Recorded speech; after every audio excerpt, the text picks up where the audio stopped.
Hi guys, Dr. Kristi Plunk here. I wanted to talk about what our protocol at Joint Restoration Center, a little bit more in depth about what it does in your joint and how we achieve those results.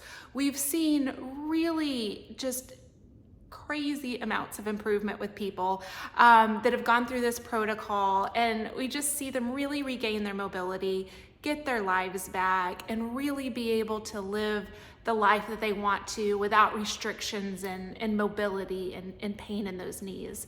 So I've mentioned before that we go through several pillars on this treatment protocol. So the first one, we work to decompress the joint. So we're going to do that with several things. We're going to assess the joint. We're going to do some imaging, look at the space that's currently in your joint. From there, we're going to decide, okay, what do we need to add to this to get the spacing back to normal here? So a couple things that we do, we're going to add a gel injection that literally creates more cushion there. When we open up that space, create a little more cushion, then the joint surfaces are not creating as much friction against each other. And so that really dampens that inflammation process that you get and is so standard with joint osteoarthritis. We also will evaluate to see if a brace on the outside of your knee is appropriate.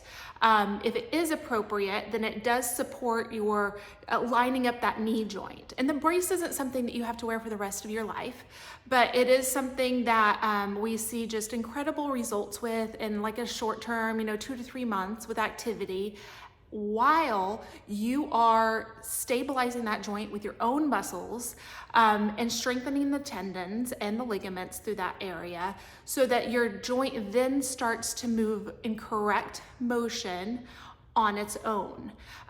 We do physical therapy in conjunction with all of these programs, and not just like, okay, we all got to get stronger.